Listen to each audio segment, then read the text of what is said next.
Welcome to the Climate Diplomacy Podcast, a podcast from the Berlin-based Think and Do tank Adelphi, bringing you the latest insights and debates in international climate diplomacy and security.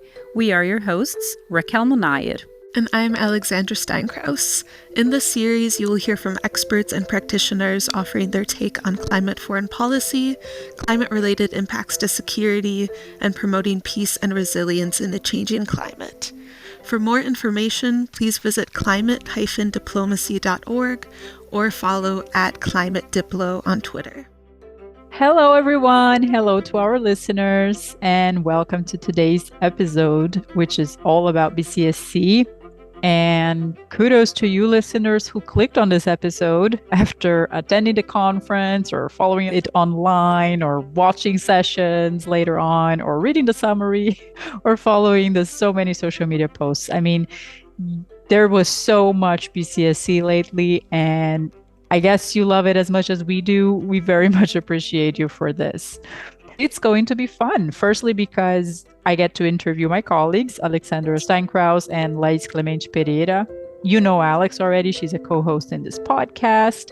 And Laís is also from our team, the Climate Diplomacy and Security at Adelphi, also very much used to being the interviewer. Many of our thematic or interview videos that you see in our platform, she's behind the scenes interviewing the people. So both of them are in the slightly uncomfortable new position today of being interviewed. So welcome to this new seat on the table that you're already familiar with, girls. Thanks, Raquel. I'm not sure if I like it yet. I'll let you know at the end of the episode. Yes, we will do a feedback round for sure. Not sure it will make strange. It is a bit strange to be on this other side of the microphone, but thanks for the invitation, and I'm happy that we're here and we can share some stories from the backstage, some content, but hopefully also some interesting and entertaining looks into how does one do the BCSC. Yeah, absolutely. And today is going to be all about the BCSCs, because we had two this year. On October 8th, we had the Berlin Climate and Security Conference in Berlin, which is our classic iteration, let's say it like this, the 6th iteration, by the way. And yesterday, the 24th of October, we had the BCSC Cali edition, which is the second edition we've done in another country outside of Germany, organized by Laís. And that's why they're here today. They're going to tell us some juicy stories. Well, first, we would like to know some basics, but also we want to know the backstage stories. Because, I mean, if you want to know what happened on the highlights and the content, you're going to have a lot of materials for that. Today, we're going to talk about mostly the things that didn't make it into the videos and summaries, right, girls? Yes, certainly. Exactly. Yeah, so let's get started. Let's just have a quick overview. It could be that some of our listeners, I mean, I would find that absurd, but it could be that some of our listeners don't know what we're talking about. BCSC is the Berlin Climate and Security Conference that we've been at Adelphi organizing already in its 6th year, right? But why do we even have already 6 years of BCSC? Maybe you can give us a light on this. The Berlin Climate and Security Conference is the annual gathering of climate and security community, as you said. It's interesting that the conference is definitely not the same every year. If you look at the first edition back in 2019, before my time, before Alex's time, the conference evolved from raising the issue of climate security and putting it into the agenda. And now we see more move towards implementation into commitment that can lead to political action. So, for example, we have, of course, the Climate for Peace initiative, which was launched 2 BCSCs ago, is a good example for that. True. And like you said, it changed over the years, right? And the kind of actors and also the sectors that we have participating or also being interested in the BCSC world has changed as well.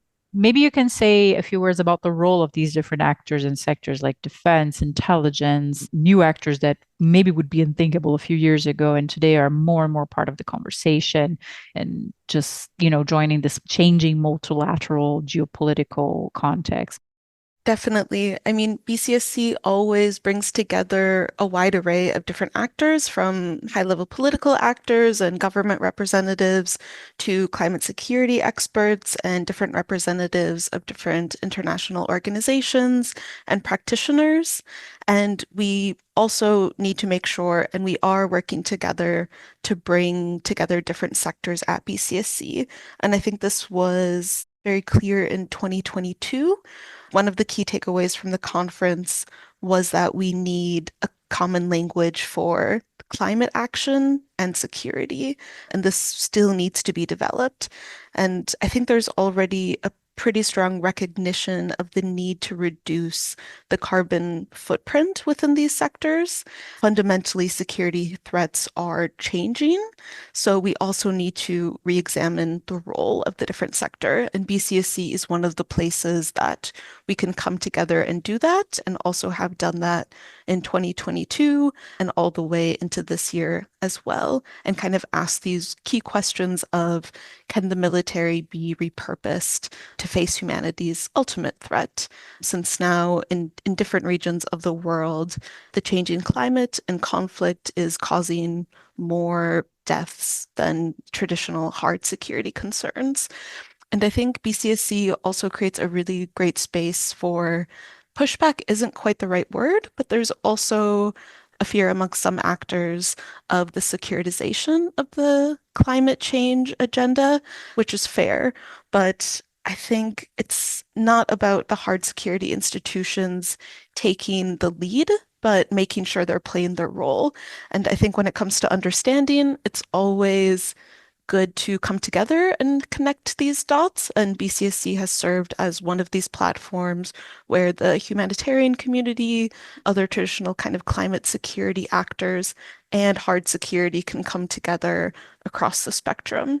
And of course, this year, the first panel also featured a bit more of the intelligence community, and intelligence agencies and national security institutions also need to be evolving and are working to evolve to address the complexities of climate change and incorporate them into their assessment strategies, and also do things like integrate local solutions and knowledge. And this is, of course, a key thing that can happen at BCSC, is making sure these actors are in one place and can attend these kinds of sessions that highlight local knowledge and kind of delve into how to scale up the solutions, but also how different sectors can take this knowledge. And BCSC has always been an important connector and working to bring together these different actors, different mandates, and different sectors. Now, I'm getting conscious of the fact that I'm talking a lot about different stakeholders, different actors, but one thing also within the weathering risk peace pillar, even though this is a BCSC episode, can't not talk about weathering risk. But one of the things that's really come up this year amongst that project and the consortium is the very limited mandates of a lot of them. So even from just peacemaking and peace building, there's still a big need to bring together these different actors as well, who work towards very, very similar goals, but need to come in at very different points and make sure that everyone is working together and building on existing efforts and coming in where to support where needed to create as strong of a response as possible. Thanks, Alex. Yeah, kind of like a home for the climate and security community, right? Every large topic needs a home, and I feel like the BCSC has Exactly. become that. And also, you always manage to mention weathering risk. I can't help it. You I can't will help do it it. forever and I ever. mean, it's a great initiative. I get it. So many things are explained already. What we're doing here, we're talking about a lot of the things that we're addressing within the Weathering Risk Initiative. I get it. And of course, Just, we always talk about yeah. connecting the dots between different sectors, but for us, it's also important that the dots are connected between our different projects as well. So, of course, something like an initiative like Weathering Risk is also influencing the agenda at BCSC and moving the conversation along just in slightly different ways. So, I also do feel justified in my mention. You're definitely immediately up top. justified. I just said I'm going to mention it because if we have like our old timey listeners, are going to say, "Oh my God, there Alex comes. She comes with her weathering risk." Happy to have this reputation. Yeah, that's a good one. And it's, again, fantastic initiative, as you say, influencing our work at every corner, including also very present in the BCSC. I Yeah. didn't really touch upon the point about regional organizations or changing multilateralism, but I think there's also maybe space a little bit later in the podcast. I think everyone's heard from me quite a bit up top already. Never, Alex. No, maybe on that line, we can already start getting into the regional editions. I mean, we had it last year in Nairobi and this year in Cali. What's that all about? Of course, with BCSC, it's one forum a year. And oftentimes, I think with a lot of different agendas, there can be a dominance of Western perspectives amongst the discourse. And one of the reasons last year we first did this regional edition in Nairobi was to make sure that the different initiatives and the different programs that were happening throughout Africa at the regional, sub-regional, national, and even municipal levels were kind of elevated because we found that these different initiatives were not adequately represented in the global climate security discourse, and also that very much limited opportunities for the community to learn from these initiatives, from these different projects and programs were relevant, and also limited the opportunity to replicate good practice from the African context, but also potentially know things that don't work ahead of time. It's always going to be difficult to get people to Berlin, and also for something like a climate conference is not maybe plan A of how to bring everyone together, but then since last year, we've been trying to expand the geographical reach of BCSC. And rather than bringing people to Berlin, take the conference to these different regions and bring in regional experts in order to make sure that these initiatives are represented at the global level. And of course, even after we had the first regional edition last year, there still are geographic blind spots when it comes to the climate security discourse. And I guess I'm taking over a bit as the role of a host now. Hopefully you don't mind, Raquel. Laís, you're very fresh off BCSC Cali. Literally happened just yesterday evening. It hasn't been a full 24 hours. So maybe can you give the audience a little bit of background as to how this ended up being the next regional edition and what the climate security discourse is like in Latin America and the Caribbean? That's certainly a tough one to answer on the discourse and the narrative in the region. Like, it doesn't really have a very straightforward answer. Latin America and the Caribbean, as you already pointed to, is a region that's quite underrepresented in the global climate security discourse. And one of the reasons for this is that you don't necessarily see in the region the classic dynamics that we normally talk about, for example, farmer and herder conflicts. But the region does face serious challenges from climate change and environmental degradation. So when we talk about Latin America and the Caribbean, we, of course, have to talk about deforestation. We have to talk about environmental crimes, about migration, about the rights of indigenous and Afro-Latino communities, just to name a few. And we do have to talk about biodiversity conservation. And this was the calling coming from the Colombian government for the COP16, which I'm here attending together with Héctor Morales Muñoz.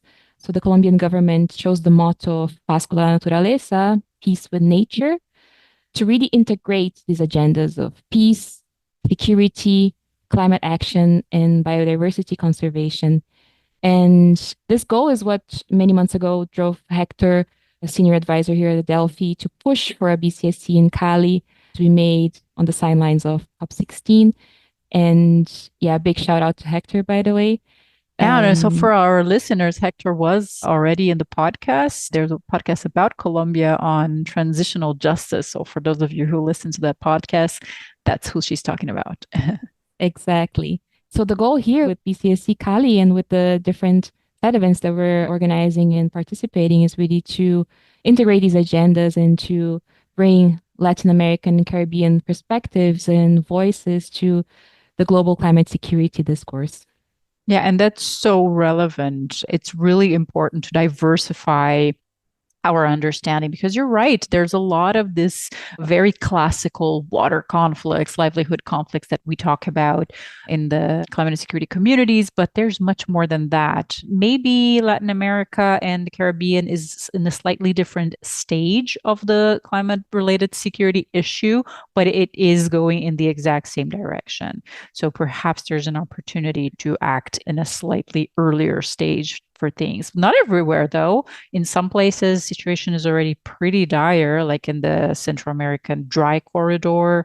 And in some places, like you said, environmental crime is a very, very large issue. In Latin America, lots of criminal organizations being financed by the destruction of the environment.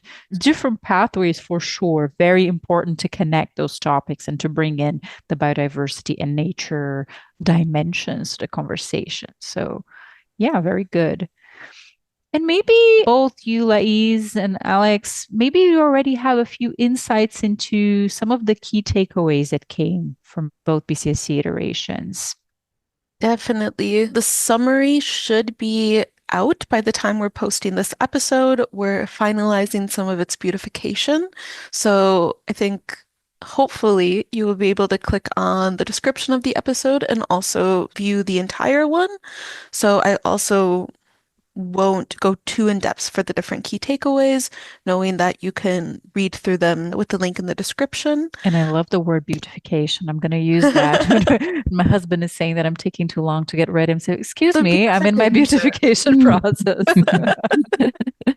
I think it's good. It's applicable along a wide range of contexts. For sure. I think one of the big key takeaways, and we've talked already quite a bit in this episode about the need for these different regional editions and these blind spots when it comes to the global climate security discourse. And of course, with a growing need for the regional editions, there is also a growing importance of regional organizations and their role in kind of a changing multilateralism. So, of course, both climate change and conflict don't respect borders or boundaries. So solutions also need to go beyond the border of any nation state. And here we see the growing importance of having these different regional organizations, from IGAD to the OSCE to different initiatives throughout the Pacific. A lot of these were covered at the conference itself. So this was a big key takeaway. And also the fact that climate change needs to be included throughout the entire conflict cycle or conflict and peace cycle. So from prevention to peacemaking to peace building and also post-conflict reconstruction. And the prevention is kind of where the intelligence component that we already talked about plays in. And this includes integrating climate into peace dialogues and local governance. One insight from a session that was hosted by the United Nations Institute for Disarmament Research that I thought was very interesting is in their breakout session, they shared how climate change impacts can drive recruitment through pathways like livelihood replacements, which we also have an episode on maladaptation that gets into livelihoods quite a bit for the podcast, as well as migration.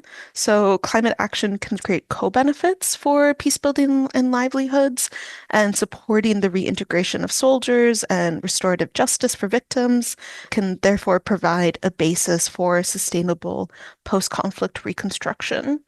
And I think other big takeaways were also the need for more cooperation, also in the multilateral space and growing regional organizations, but also the need for better coordination and information sharing between different political institutions that includes intelligence communities.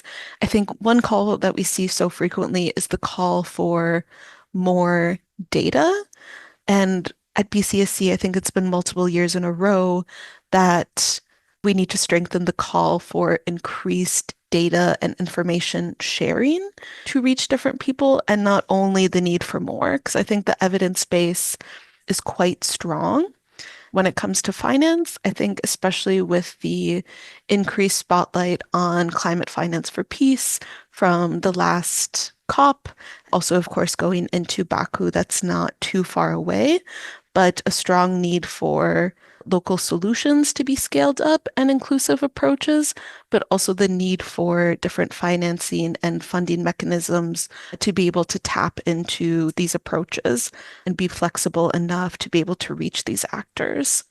But I'm also really curious to hear about BCSC Cali since Laís, it's morning for you and we haven't had a chance to catch up.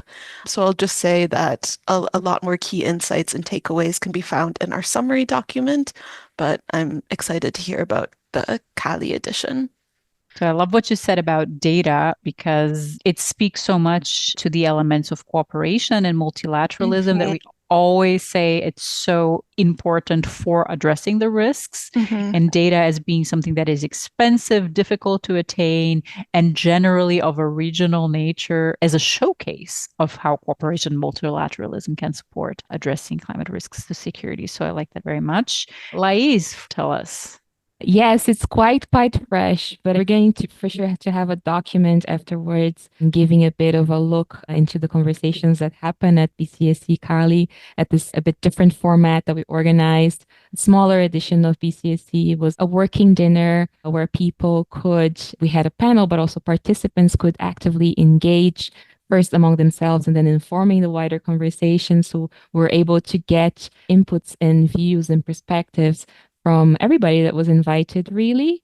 So this was a very interesting aspect because we were able to gather people from very different stakeholders. So people from government, but also donors, people from civil society, and people with more grassroots projects.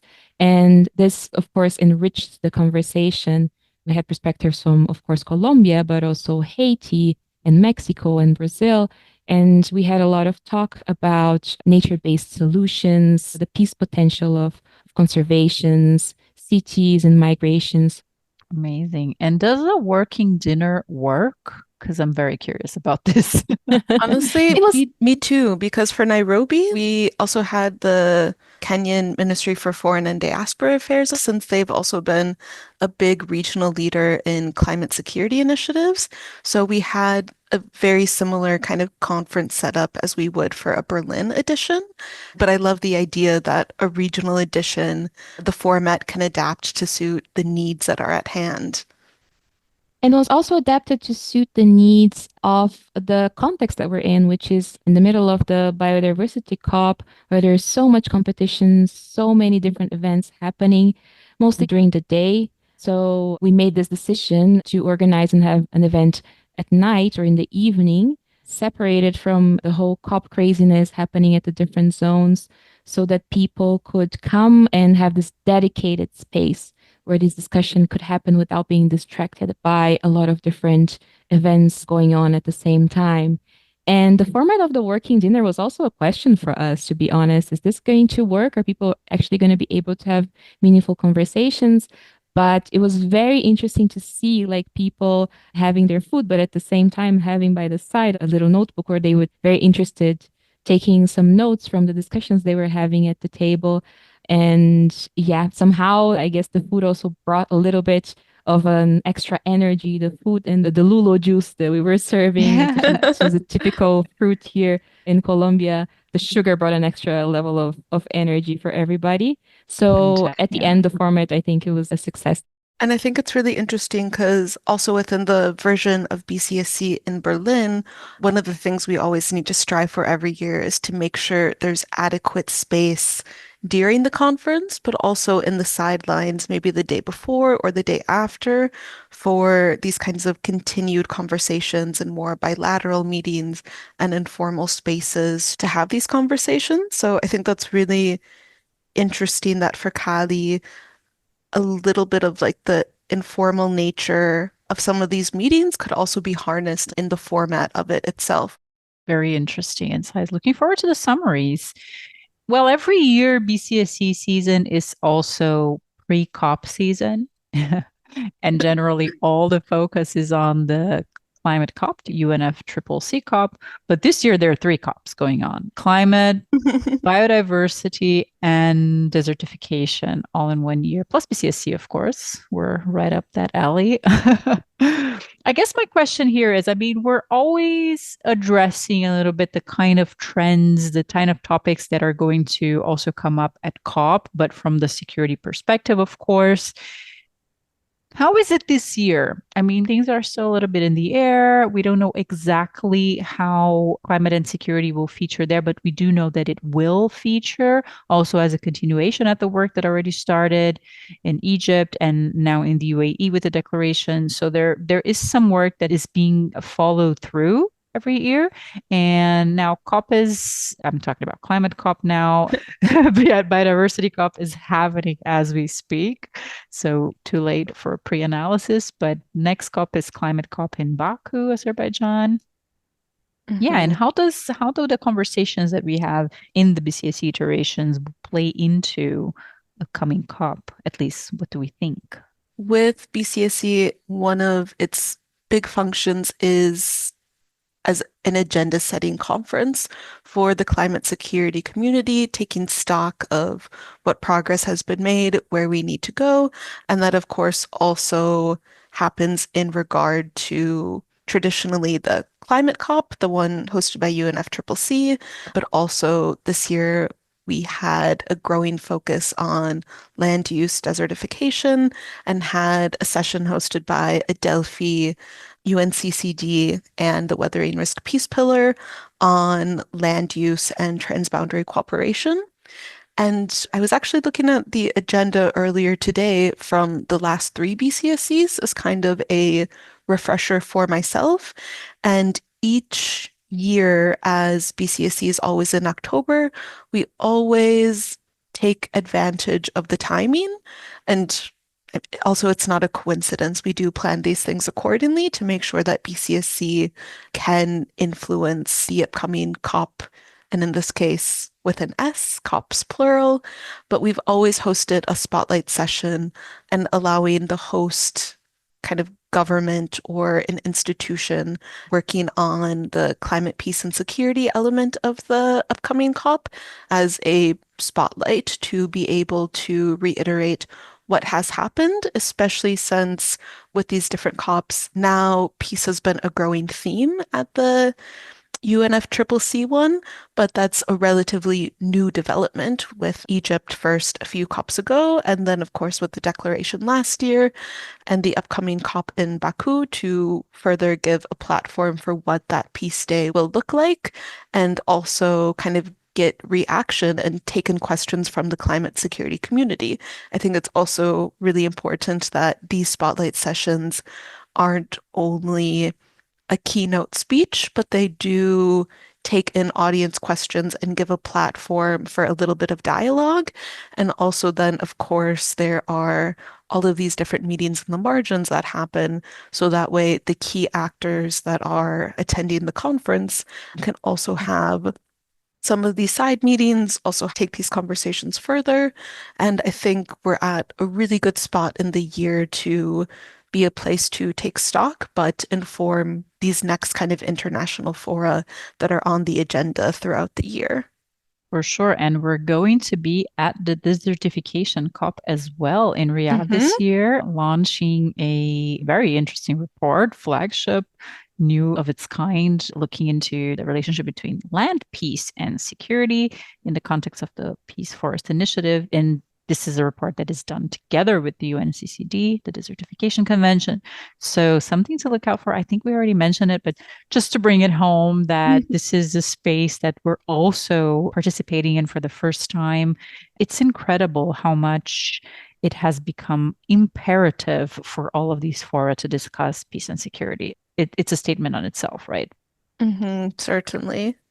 And now thinking, I mean, it's almost COP29, and soon, very soon, in a matter of weeks, we will start to think about COP30 already and start to prepare. Also, to build on what you said, Alex, with BCSC being a fora for influencing these larger fora in the conversations around climate, peace, and security. And both Laís and I are from Brazil, from the same city, actually, accidentally. Mhm. So we are very much, I mean, Alex as being the person who's always organizing behind the core BCSCs, and us as thinking, what is our country going to do next? Always an exciting one.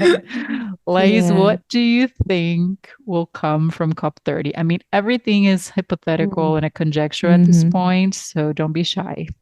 Yeah, there are big expectations on what's going to happen in the Brazilian Amazonian city of Belém next year. As what Alex was saying, there is certainly like a need to ensure the continuity of these processes, what has been happening in the different COPs in moving along the climate security agenda. And I think for COP30, it's interesting that the CBD COP is already bringing the peace angle to the conversation. It's also happening in the region. Yeah, and it's an opportunity to connect these two different COPs. From the Brazilian government, it is $1 million question on what's going to happen. The Brazilian government is certainly engaged in the climate action agenda since Lula took office after some very dark years for climate and environment under Jair Bolsonaro. And Brazil is also quite outspoken on security, especially when it comes to advocating for reform of the United Nations Security Council. But if and to what extent will the Brazilian Climate COP presidency engage with climate security is at this moment quite uncertain. It's still up in the air. So there's still much to come. But I guess it can be an interesting challenge to, okay, we want the conversation to continue moving forward, but we also have to think that the relevance of the agenda for a country like Brazil, which is neither exactly the kind of country that you would say it's absolutely affected and a fragile country, it's not the case, but also not necessarily fitting the picture of a country that has to carry responsibility and be a donor country. So it's kind of a little bit in the air what kind of role Brazil could have in this agenda, and maybe an opportunity for us to review us, I mean, the community, right? To start looking at the agenda, to start to understand the role, because there is a role for everyone. Absolutely. Yeah. We're sure of that. I mean, the impacts are there as well, like they are everywhere in the world. But maybe some of the narratives are not so attractive or leaving some of the actors behind. So it's an opportunity for us to review it. And speaks to the importance of really including these different voices coming from the region and this expertise and these issues and the solutions coming from the region so that this can better be integrated into the climate security agenda. I think maybe now we can get a little bit more into the behind the scenes, peeking behind the curtains. I'd like to hear some stories. I mean, you've been involved in the organization of both these iterations, dealing also with the partners, partner organizations, and organizing side events, breakouts. There's just so much that happened, dealing with participants and trying to bring people in. Tell us, who is a part of the organizing team? BCSC is co-organized by Adelphi and the German Federal Foreign Office. It's also why every year the conference is in the Foreign Office. And we, of course, have a core team within Adelphi who are handling these things on a day-to-day basis, handling the organization and also doing the coordination with different partners. But I do also want to shout out the wider team within our team because not only do we have over 20 different partner organizations this year of different organizations that have hosted both official side events as well as the breakout sessions at BCSC, but we also have on the day of, everyone within our team is engaged, whether or not that be making sure people are getting where they need to go, or note taking, or just making sure that all the technology is running smoothly. Or ringing the bell for people to come back from the coffee break. Exactly, keeping us on time, but also organizing sessions. For example, also just a big shout out to you, Raquel, but the UNSSC Adelphi official side event, like always on inclusion, that became since last year a bit of a mainstay at BCSC this year with the focus on youth. Between you and B working on this the last 2 years, and also Mary last year, you also are working on it this year. But these side events are really, really important to bring people together for something like a half day, a full day workshop within the margins of the conference. And especially since we only have one day in person, things like this can be the make or break for participants as well, as if, okay, can they justify traveling to Berlin for a one-day conference? Sometimes maybe not. That's a genuine thing that I'm sure we'll come back to in this bit of like a lightning round. We will, But we will. okay, great.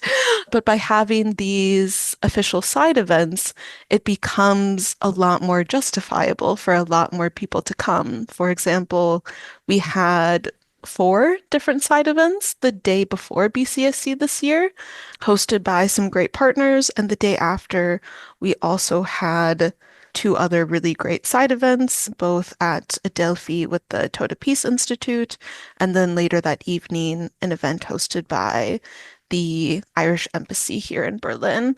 And the day before, I also just want to shout out our partners, but we had a great event on the impact through partnerships that was hosted by CIF, CMC Finland, CIPRI, FBA, and the European Center for Excellence for Civilian Crisis Management that really brought together also a lot of different regional actors to talk about partnerships.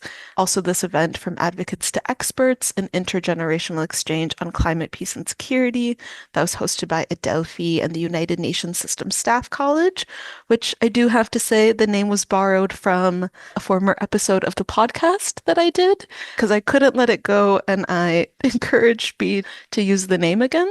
So Oh, I that's didn't realize that. yeah. Yeah, if you look at it, it's like from advocates to experts. It's taken from the episode with Khalud Ben Mansour that we Oh, did wow. on How did I yeah. let that skip me? But now see, it's even behind the scenes fun fact for you. Yeah, And then of course true. had a really lovely reception hosted by the Canadian Embassy to welcome speakers to Berlin and a workshop on measuring impact in climate and peace programming hosted by the Weathering Risk Peace Pillar.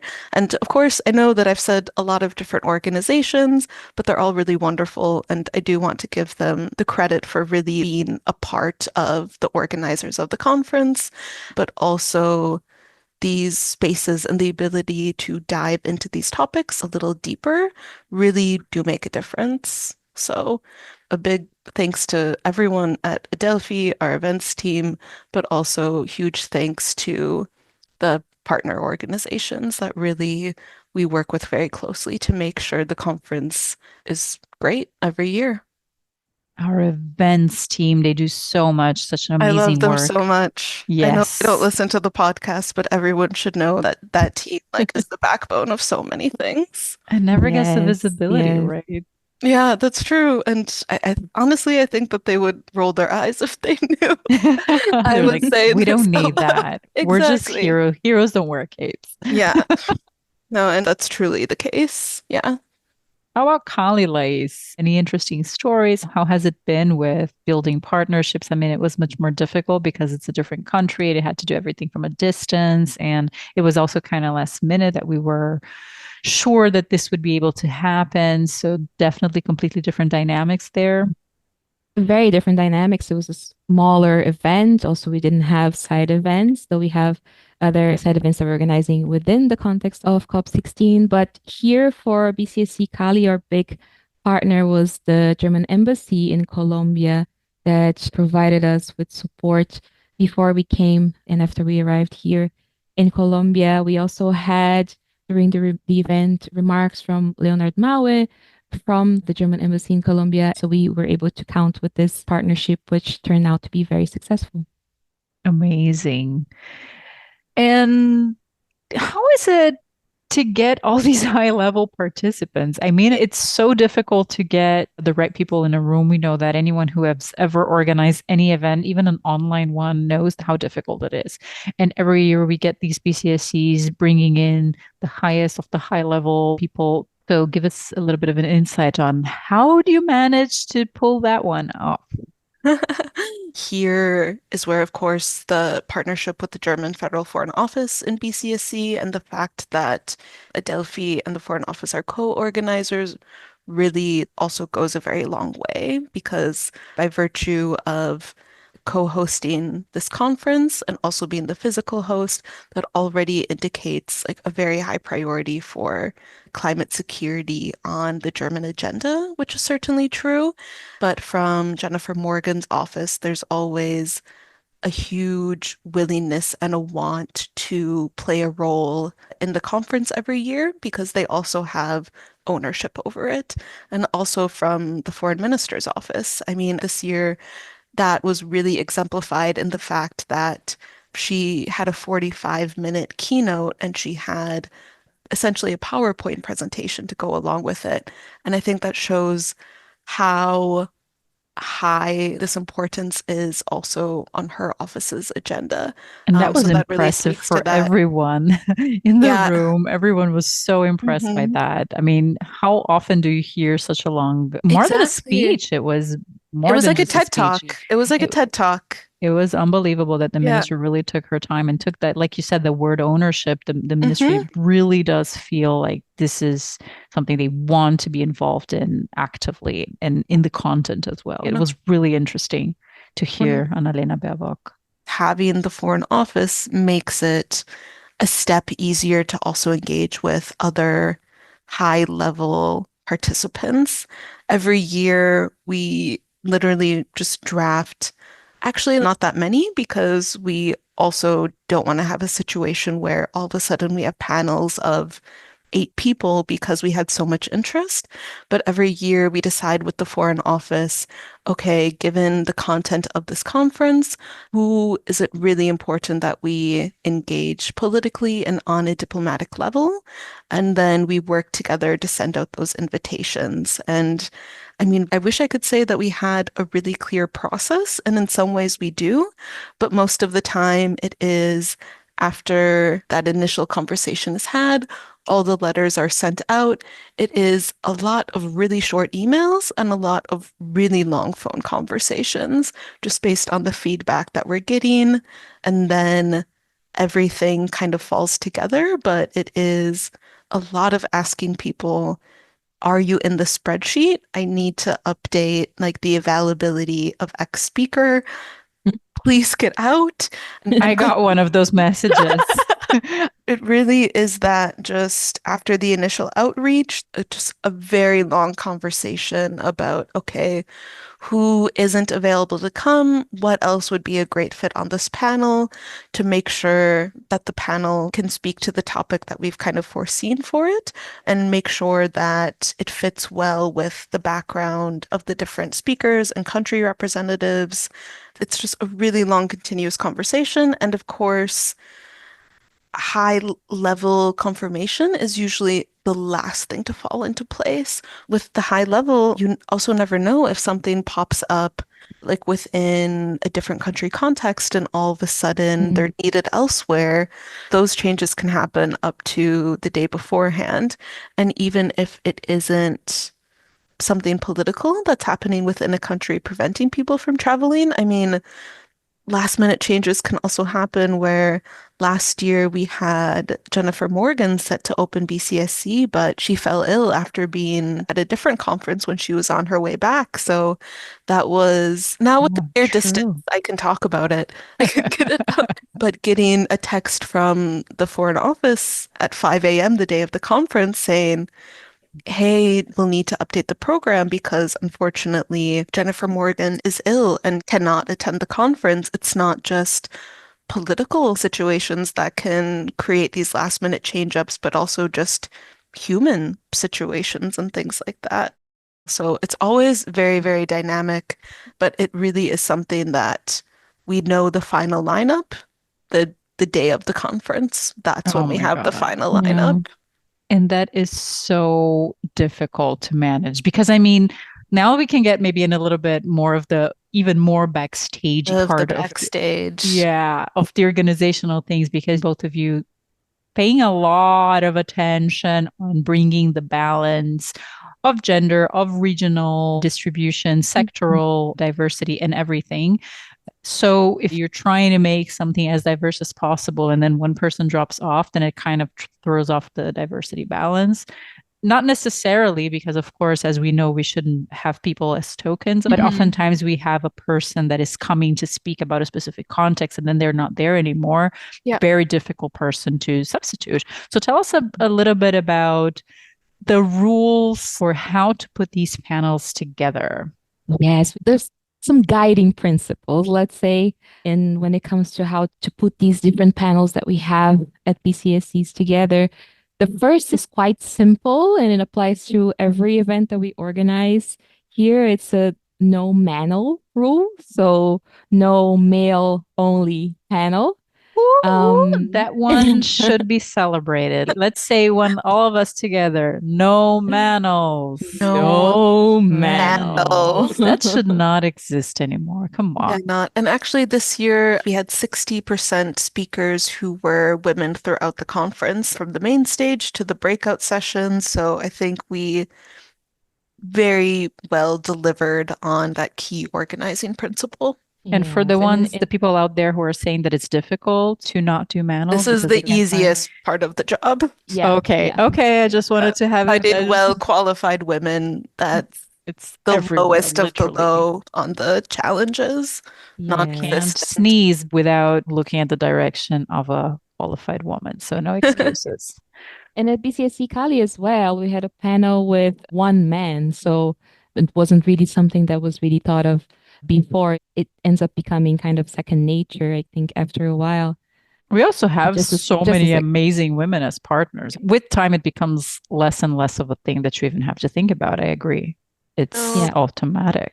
Yeah, but that's also a good point because I don't have the numbers on it, but I'm just thinking back to all the different wonderful leads for the different breakout sessions. And by far and large, I think it was mainly women that I was in touch with to also organize this. Mhm. Yeah, and I've never received any kind of pushback. We have a form that we always circulate that's kind of the how to organize a breakout session, the different guidelines, like and outlining the different information that we need as one of the main organizers. And part of that is mentioning the want for geographical representation and also different like sectors represented where appropriate in the different breakout sessions, but also ensuring a gender balance amongst the panel. And in the last few years, there has been zero pushback and also zero issue in achieving that goal.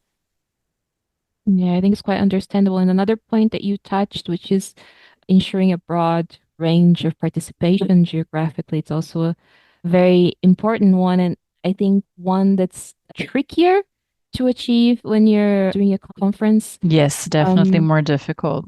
Because we may invite people to come, but that doesn't mean that the organization will be willing or able to bring people all the way to Berlin. And we want to ensure the participation of voices that are from underrepresented regions in the climate security agenda or from minority groups. And how do we do that? How do we ensure that? That is the $1,000,000 question. Yeah, that's a very interesting point and one that we're always trying to get better and better every year. And we still have a lot to improve, but we have been making progress in this over the years, certainly. And there are a few key ways that we try to do this. Like one is a very simple one, which is like giving support to people who need visas to come to Germany or to Berlin through providing invitation letters that can be used for the visa applications. Sometimes, depending on the region the person is coming from or the lateness of the confirmation for the person to come to Berlin, we already had to ask our partners at the Foreign Office to intervene for a few participants that face issues obtaining the visas to come to the conference. Big shout out to one of our points of contact at the Foreign Office and the organizing team for such quick responses and really also understanding the importance of the need of this. He might Yeah. listen, so He that's funny. might. And was Yeah, there someone who didn't manage because of a visa or because of a travel arrangement issue or travel budget or something like that? Was there someone who didn't make it? I think it's also just top of mind because it did happen with a representative who was planning on coming. It just happened where a visa just didn't work out and they were like a government official.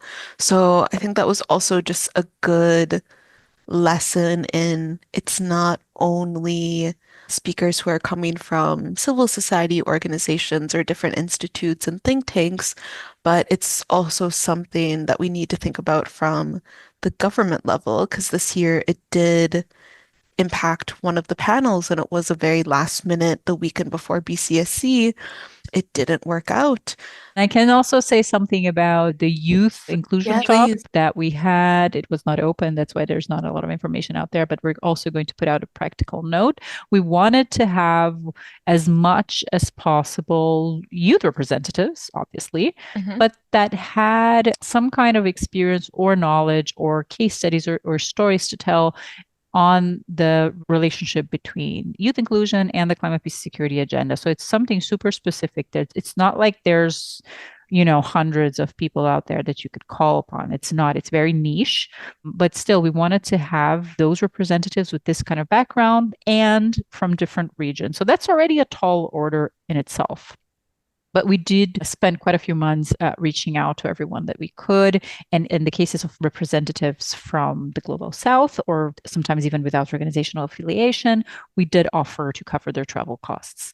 But even with this, we weren't able to get many regions like Caribbean, Pacific, Mhm. because it's too far. So I can say from the workshop organization, also because it was such a niche topic, that we had difficulty to have a broad regional Mm. diversity, the one that we wanted. We ended up having a lot of people from Middle East and North Africa and from Sub-Saharan Africa, which isn't surprising because these are regions that have very active youth and Mhm. also very blatant issues with climate peace and security. And it's also much closer to Europe. I think Sorry. one of the ways to address this is also what we talked before, having regional editions. No, if we can't Yeah. bring everybody to Berlin, then we can go there and gather with these people and make sure that we are listening to these voices. That's one other way that we can address this. But of course, it's still not enough. And another one is one that you also mentioned, Raquel, which is providing travel support. What that means for us is that really from the planning phase, we really set aside a significant chunk of our budget that is just there to ensure that the people that really need to be there and have a seat at the table or at the many tables in the case of the main BCSC are able to be there. No, this obviously has limitations. The budget has a limit, and we make decisions on who to give travel support after very careful consideration within our team. Yeah, because one thing we've also been working on is a bit more increased transparency around these funds that are available. Because I think when I first joined the team in 2022, it was very much a if someone requests, then we'll take it under consideration. But there wasn't a lot of information out there, not publicly, but even amongst the materials that we circulated with the invitations, it wasn't clear that this was a possibility. So this year we also tried to learn from that and put in the preliminary logistics note more information about how you apply for this, like the fact that we prioritize underrepresented regions and different countries, but also civil society institutions and ones with kind of less access to funds. And I hope that it helped, but it's also something that we're continuously working on.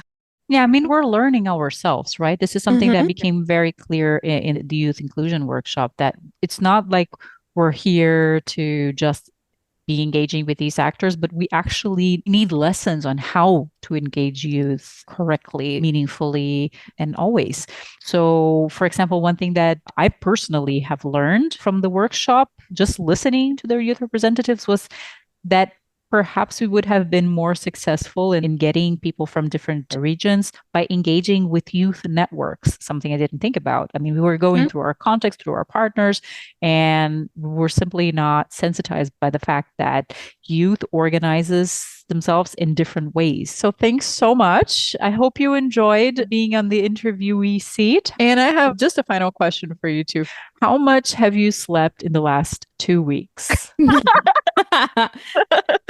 What is sleep? What is sleep? I don't remember. Do you have a dictionary definition? Do you have to work on the plane? Be honest. Yeah, Laís, you go first. Yes, certainly working on the plane, because not only for Cali, but also BCSC in Berlin, the conference ends, but there's still work to do afterwards. Like, for example, the ECC newsletter, the live stream that Alex was mentioning. So there's always stuff to work on. So yes. True. Laís is also the newsletter champion.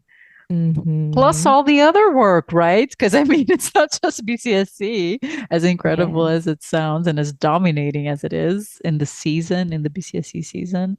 How about you, Alex?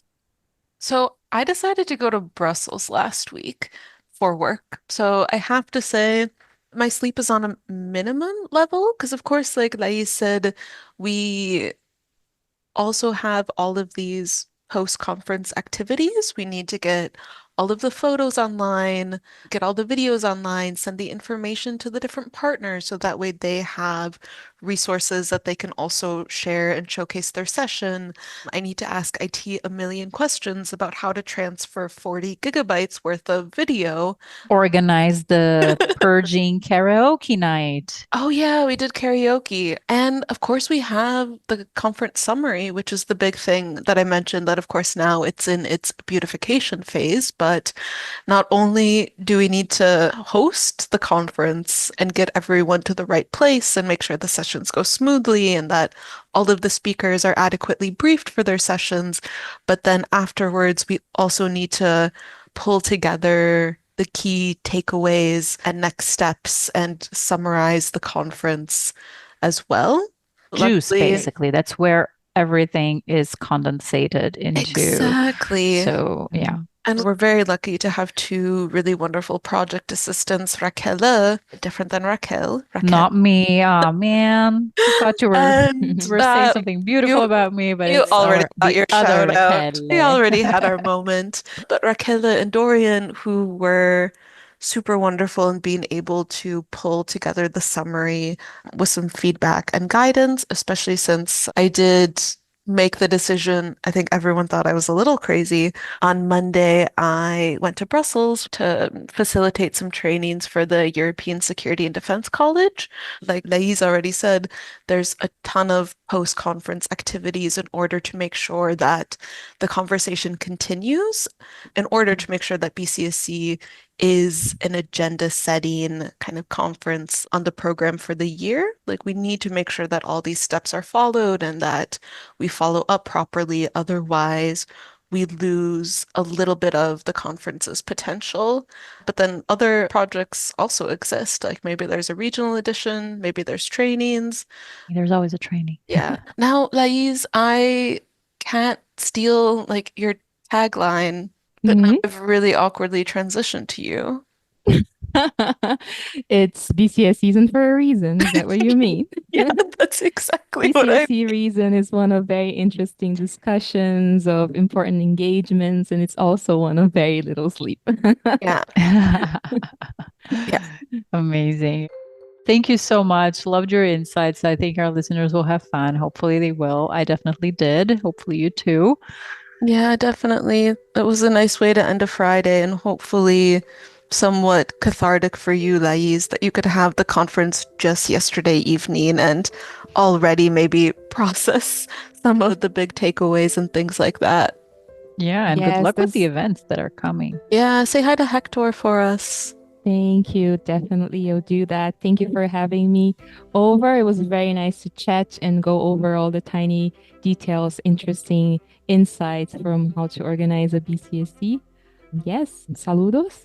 Desde Cali. Saludos. And we see each other in Germany. We see you here in Germany. And thank you to both of you and also to our listeners for sticking through this long and interesting, different episode. We talked about the organizational details a little bit of BCSC conferences, both the classic Berlin edition, and then this year we had one in Cali. We gave you a little bit of an insight of what happened in the backstage, the peek behind the curtains of some stories and anecdotes, but also highlights and some of the important points that came up, and also in general on the role that BCSC has in influencing this space, this community, and the further processes on the larger climate community, for example, in the COP space. So thank you so much for listening.